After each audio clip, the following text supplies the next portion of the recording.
नमस्कार बच्चों, कैसे हैं।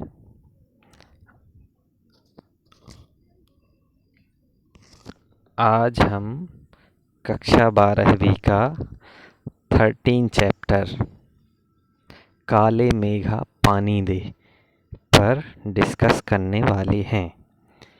मैं डॉक्टर अरुण मिश्रा, पीजीटी हिंदी, केंद्रीय विद्यालय क्रमांक 1 सागर, आप सभी का आज की कक्षा में हार्दिक अभिनंदन करता हूं। आशा है कि आप लोग स्वस्थ होंगे। काले मेघा पानी दे चैप्टर जो है वो धर्मवीर भारती हिंदी साहित्य के एक बहुत ही जाने माने साहित्यकार हैं, उनके द्वारा लिखा गया है।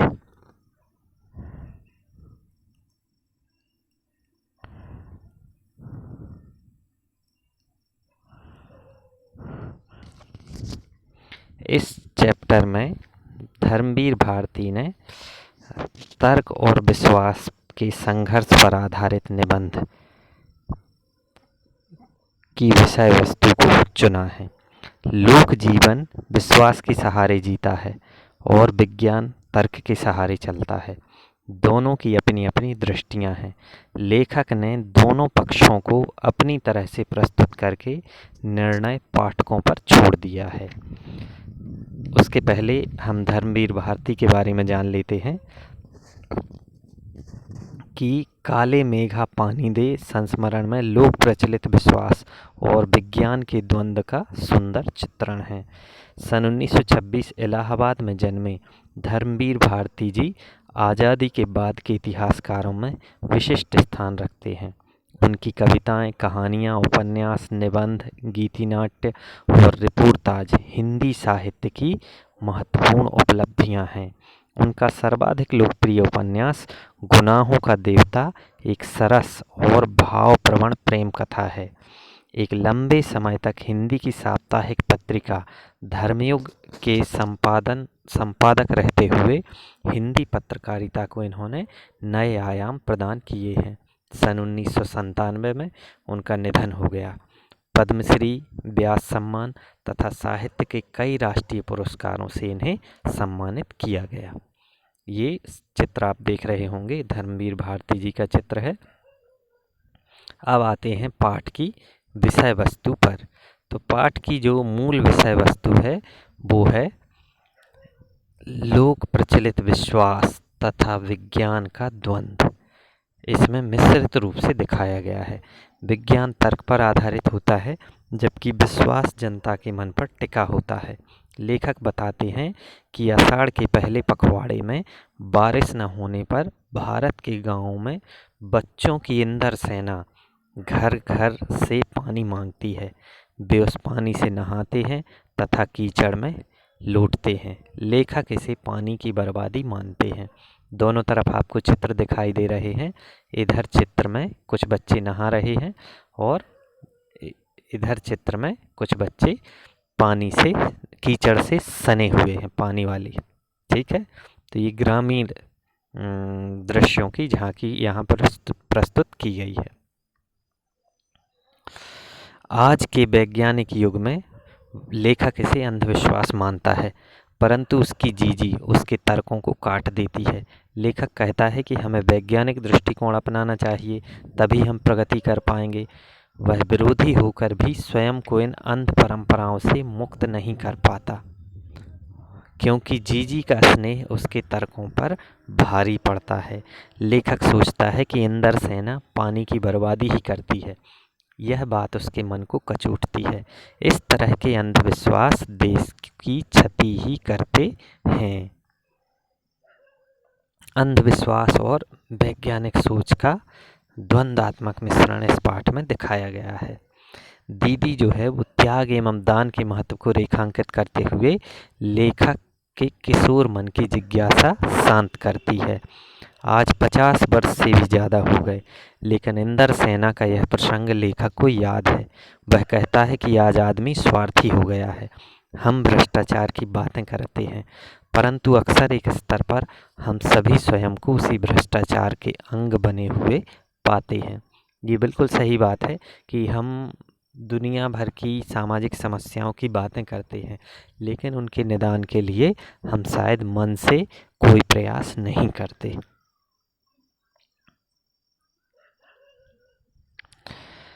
पाठ जब आप पढ़ेंगे तो उसमें कुछ इस तरीके के शब्दों का इस्तेमाल किया गया है।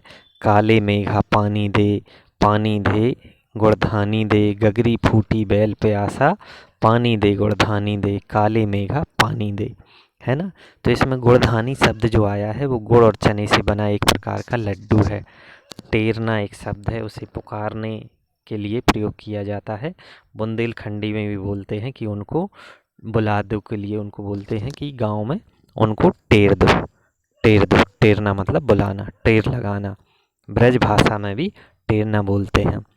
10 तपा, गर्मी से तपते हुए 10 दिन। अभी ये समय आने वाला है, 25 मई से नव तपा स्टार्ट होते हैं। अपने यहाँ नव तपा बोलते हैं, लेखक ने जहाँ पाठ लिखा है वहाँ शायद 10 तपा चलते होंगे। पखवाड़ा जो है वो 15 दिन की अवधि कहलाती है। ढोर मतलब पशु, ढंगर। सांतिया, स्वास्तिक का चिन्ह सभी लोग घर में बनाते होंगे। अर्घ्य देना, जल चढ़ाना। हम लोग मंदिर में जाकर मूर्तियों पर जल चढ़ाते हैं, शिवलिंग पर जल चढ़ाते हैं, सूर्य को भी अर्घ्य देते हैं, तो ये अर्घ्य कहलाता है। पाठ की जो शैली है वो संस्मरणात्मक एवं वर्णनात्मक शैली प्रयुक्त की गई है पाठ में। आज जो हम शिक्षण बिंदु लेने वाले हैं उनमें लोक प्रचलित विश्वासों का चित्रण, समाज के अंधविश्वास दूर करने में युवा पीढ़ी का योगदान, जल संचय के लिए संदेश, दान एवं त्याग की महत्ता उदाहरणों द्वारा बताना, सरकारी तंत्र में व्याप्त भ्रष्टाचार से विकास में बाधा, क्या क्या बाधाएं उत्पन्न होती हैं, इन सारे बिंदुओं पर हम आज के शिक्षण में चर्चा करेंगे, है ना। पाठ चूँकि कुछ इस तरीके से है कि लेखक जो है वो एक गांव में रहता है और गांव में वो अपनी बहन के साथ, बड़ी बहन के साथ रहता है, जिसे जीजी बोलते हैं सभी लोग। जब वर्षा की प्रतीक्षा करते करते धरती ही नहीं लोगों के मन भी सूखने लगते हैं, तब गांव के नंग धड़ंग लंगोटधारी किशोरों, बच्चों की एक टोली गंगा मैया की जय बोलते हुए गलियों में निकल पड़ती थी। वे घर घर जाकर आवाज़ लगाते थे, पानी दे मैया इंद्र सेना आई है। तब घर की औरतें 2 मंजिले के बारजे पर चढ़कर उन पर घड़ा भर पानी उड़ेलती थीं। ये बच्चे उसी जल में नहाते, भागते और गीली मिट्टी में लौटते थे व पुकार लगाते थे, काले मेघा पानी दे, गगरी फूटी बैल प्यासा, पानी दे गुड़धानी दे, काले मेघा पानी दे। लेखक को बड़ी हैरानी होती कि जब गर्मी के मारे लोग तप भुन रहे होते, कुएं सूख रहे होते, खेतों की मिट्टी सूखकर पत्थर हो जाती, ढोर मतलब ढोर ढंगर जो हैं जानवर हैं वो प्यास से इधर उधर भाग रहे हैं, तब आकाश में बादलों का कहीं नामो निशान नहीं होता, पूजा पाठ और कथा विधान भी हार जाते, तब यह इंद्र सेना कीचड़ में लथपथ होकर मेघों को पुकार लगाती हुई निकला करती। लेखक की आयु भी इन्हीं किशोरों के समान थी, परंतु वह इस इंद्र सभा को मेंढक मंडली कहकर इनका विरोध करता था और ऐसी ढोंगियों के कारण ही भारतीय दूसरे देशों से पिछड़ गए हैं और गुलाम बन गए हैं, ऐसा लेखक मानता था। और इसी बात पर उसकी जीजी से उसकी बहस हो जाया करती थी। जीजी तर्क देती थी कि अगर हम इंद्र भगवान को पानी नहीं देंगे तो वे हमें पानी कैसे देंगे। लेखक ने अपनी जीजी से कहा कि यह तो अंधविश्वास है, यह पानी की बर्बादी नहीं है क्या, मनुष्य दान में कुछ देगा नहीं तो पाएगा कैसे। जीजी उसको यही जवाब देती। अर्थात पूरे चैप्टर में लेखक और उनकी बड़ी बहन के बीच में विज्ञान और अंधविश्वास का द्वंद्वात्मक चित्रण धर्मवीर भारती जी ने किया है। जब आप लोग पाठ पढ़ेंगे तो आपको बहुत मज़ा आएगा और बहुत इंटरेस्ट से आप इसको पढ़ेंगे। इस तरह की कहानी चलती है। अब हम इसके प्रश्न उत्तर पर डिस्कस कर लेते हैं सीधा। प्रश्न नंबर 1 है, लोगों ने लड़कों की टोली को मेंढक मंडली नाम किस आधार पर दिया? यह टोली अपने आप को इंद्र सेना कहकर क्यों बुलाती थी? लड़कों की टोली घर घर जाकर पानी की मांग करते थे। लोग अपने घरों से पानी निकाल कर इनके ऊपर डाला करते थे। इनके दो नाम थे, मेंढक मंडली तथा इंद्रसेना। जिन लोगों को इन बच्चों का चीखना चिल्लाना, उछलना कूदना तथा इनके कारण होने वाले कीचड़ से चिढ़ थी, उन्होंने इन्हें मेंढक मंडली का नाम दिया था। इनके कारण बादलों के राजा इंद्र प्रसन्न होते थे। लोगों से जा जाकर वह इंद्र से प्रार्थना करने के लिए उनको विवश करते थे। यही कारण था कि वह स्वयं को इंद्र सेना कहकर बुलाती थी। ये इस प्रश्न का उत्तर होगा। अब लेखक के मन में जिज्ञासा हुई तो जीजी ने इंद्र सेना पर पानी फेंके जाने को किस तरह सही ठहराया। जब लेखक ने अपनी जीजी से पूछा तो उनकी जीजी का क्या तर्क रहा, प्रश्न के रूप में उन्होंने पूछा तो जीजी ने क्या उत्तर दिया। जीजी के अनुसार मनुष्य के पास जो चीज़ ना हो और वह उसका त्याग करके किसी और को देता है तो उसका बहुत अच्छा फल मिलता है। इंद्र सेना ऐसे समय में पानी की मांग करती थी जब लोगों के पास स्वयं पानी नहीं हुआ करता था। लोग अपने घरों से निकाल निकाल कर पानी देते थे। लेखक को पानी की यह बर्बादी पसंद नहीं थी। वह अपनी जीजी को ऐसा करने से मना करता था। तब जीजी ने समझाया कि मनुष्य जब स्वयं त्याग करता है तो वह ईश्वर को विवश कर देता है। ईश्वर उससे के त्याग से प्रसन्न होकर उसे इनाम देते हैं। बहुत हद तक ये बात सही है कि हमारे मन में त्याग की भावना होनी चाहिए, क्योंकि अगर हम त्याग नहीं करेंगे तो संचय करते जाएंगे और ज़रूरतमंद लोगों तक संचित वस्तुओं को नहीं पहुंचाएंगे। तो दीदी का तर्क मुझे भी काफ़ी हद तक सही लगा कि पानी फेंकना इंद्र सेना पर ठीक था। अगला जो प्रश्न है वो है कि गगरी फूटी बैल प्यासा, इंद्र सेना के इस लोक खेल गीत में बैलों के प्यासा रहने की बात क्यों मुखरित हुई है। तो यहाँ पर ग्रामीण लोगों तथा जीव जंतुओं की गर्मी में दशा का वर्णन मिलता है। बच्चे कहते हैं, मेघ अभी तक तुम्हारे द्वारा बारिश नहीं हुई, चारों तरफ पानी के लिए हाहाकार मचा हुआ है। पानी की कमी के कारण गगरी की दशा फूटी जैसे हो गई है, अर्थात जैसे फूटी गगरिया पानी में नहीं रहती, ऐसे हालात में गर्मी ने बना दिए हैं। किसी के भी घर गगरिया में पानी शेष नहीं बचा। किसान तथा उनके बैल पानी के लिए तरस रहे हैं। यदि पानी नहीं बरसेगा तो बैल मर जाएंगे। बैलों के बिना खेती संभव नहीं। किसान तो प्यास और बैल दोनों के अभाव में ही मर जाएगा। अतः खेल गीत में बैलों का नाम मुखरित होता है।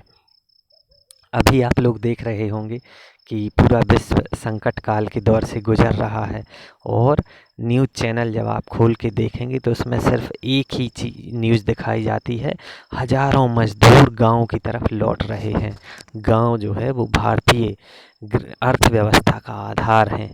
उस समय भी थे और आज भी हैं, लेकिन शहरीकरण होने से बहुत सारे लोग कृषि कार्य छोड़कर शहरों में चले गए और आज उनकी दुर्दशा आप देख रहे होंगे कि इस भीषण संकट के समय में ही उनको गांव की याद आ रही है। वो अपने घर वापस जाना चाहते हैं। और नहीं तो हम लोग तो गांव के नाम से चिढ़ते हैं।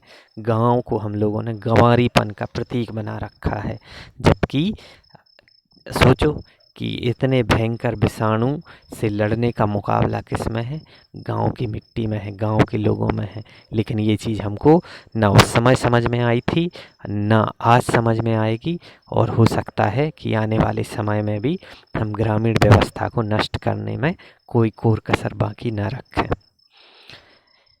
चलिए अगला प्रश्न डिस्कस करते हैं। इंद्र सेना सबसे पहले गंगा मैया की जय क्यों बोलती है।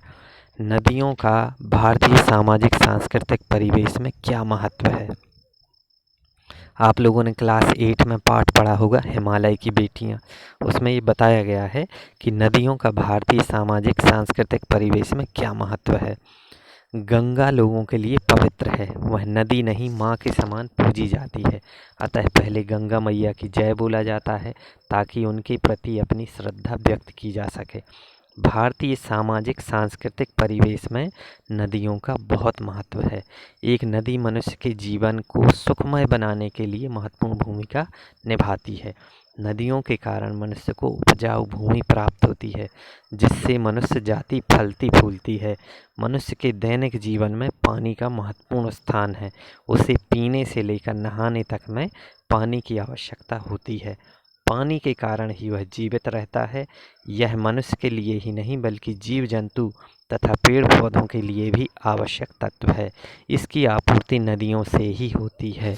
भारत में तो नदियों के इस गुण के कारण उसे माता की संज्ञा दी गई है। जिस तरह से बच्चे का लालन पालन माँ करती है, नदी भी वैसे ही मनुष्य का लालन पालन करती है। मनुष्य के मुंडन से लेकर उसकी मृत्यु तक नदी कहीं न कहीं माँ के समान उसके साथ रहती है। अतः उसे भारतीय सामाजिक तथा सांस्कृतिक परिवेश से अलग करना असंभव है। बिल्कुल सही बात है ये। आपने देखा होगा जितने भी बड़े बड़े शहर हैं वो सब बड़ी बड़ी नदियों के किनारे हैं। गांव तो हैं ही नदियों के किनारे, लेकिन शहर भी नदियों के किनारे हैं। तो नदी का हमारे जीवन में क्या स्थान है, वो इस प्रश्न के उत्तर में बखूबी बताया गया है। अगला प्रश्न है, रिश्तों में हमारी भावना शक्ति का बढ़ जाना विश्वासों के जंगल में सत्य की राह खोजती हमारी बुद्धि की शक्ति को कमजोर करती है। पाठ में जीजी के प्रति लेखक की भावना के संदर्भ में इस कथन के औचित्य की समीक्षा कीजिए। लेखक अपनी जीजी से बहुत प्रेम करता है, उन पर अटूट विश्वास करता है, लेकिन जब दीदी उसके मना करने पर भी इंदर सेना रूपी बच्चों पर घर का बचा पानी डाल देती हैं तो वह परेशान हो जाता है। वह जीजी के इस कार्य को पसंद नहीं करता है। वह स्वयं ऐसा कार्य नहीं करता है और जीजी को भी ऐसा करने के लिए मना करता है। जीजी उसे ऐसे तर्क देती हैं कि वह हार जाता है। वह ऐसे कार्य तथा बातों को मानने के लिए विवश हो जाता है जिस पर उसे स्वयं विश्वास नहीं है। अतः लेखक की इस दुविधा को दिखाने हेतु लेखक ने यह पंक्ति कही है। प्रश्न 6, क्या इंदर सेना आज की युवा वर्ग का प्रेरणा स्रोत हो सकती है? क्या आपकी स्मृति कोश में ऐसा कोई अनुभव है जब युवाओं ने संगठित होकर समाज उपयोगी रचनात्मक कार्य किया हो? उल्लेख करें। बिल्कुल, इंदर सेना आज की युवा वर्ग का प्रेरणा स्रोत नहीं हो सकती। इंदर सेना स्वयं कुछ नहीं करती है, बल्कि वह पुरानी परंपराओं का आधार बनाकर वह कार्य करते हैं। अतः इसमें उद्देश्य बेशक बारिश करवाने का रहा हो, लेकिन यह समाज की भलाई के स्थान पर बर्बादी ही थी। लेखक स्वयं इसकी पुष्टि करता है। यदि सारे बच्चे मिलकर लोगों के लिए पानी का इंतजाम करते तो हम इसे प्रेरणा स्रोत मान सकते थे। बिल्कुल सही बात है इसमें कि बच्चों को पानी की बर्बादी की जगह उसके सदुपयोग और दान करने की प्रवृत्ति को इसमें लगाना था। दीदी का तर्क सही था, लेकिन बच्चों ने जो क्रियाकलाप थे बच्चों के, वो शायद उचित नहीं थे। तो हमें सेना बनाकर और सामाजिक भलाई के काम करने हैं, मानवता की भलाई के काम करने हैं, ना कि जिन चीज़ों की कमी है उनके दुरुपयोग।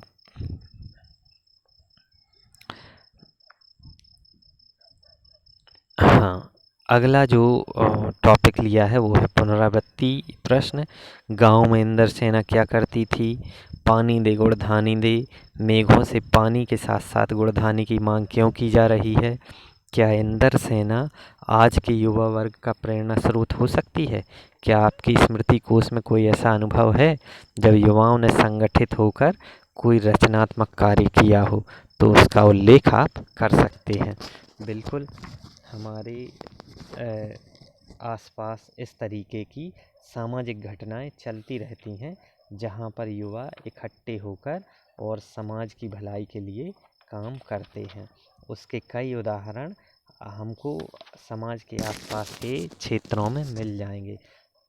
अभी वर्तमान जो परिस्थिति है वो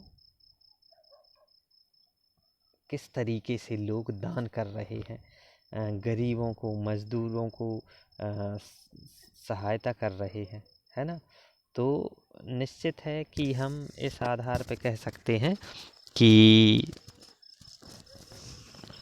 इंदर सेना जो है वो युवा वर्ग के लिए प्रेरणा स्रोत हो सकती है। वे किसी रचनात्मक आंदोलन से यदि जुड़ जाएं तो देश की काया पलट सकते हैं। कई उदाहरण हैं। महात्मा गांधी जी का उदाहरण है कि उन्होंने भी सत्याग्रह के द्वारा सत्ता परिवर्तन कर दिया था, अंग्रेजों को देश से निकाल दिया था, है ना। और बहुत पहले की बात ना करके हम अभी देख लें, अन्ना हजारे ने भ्रष्टाचार के विरुद्ध आंदोलन शुरू किया था दिल्ली में, और अरविंद केजरीवाल और कुमार विश्वास आदि ने उसमें शामिल होकर किस तरह से उसे एक आंदोलन का रूप दिया और दिल्ली का तख्ता पलट कर दिया एक नई पार्टी ने। तो निश्चित है कि समाज में इस तरीके के उदाहरण हमको मिल जाएंगे जब युवाओं ने आंदोलन करके और भ्रष्टाचार या किसी भी सामाजिक बुराई का विरोध किया और उसमें सफलता हासिल की। तो ये पाठ भी हमें यही संदेश देता है। आशा है आप लोगों को ये चैप्टर समझ में आया होगा। धन्यवाद।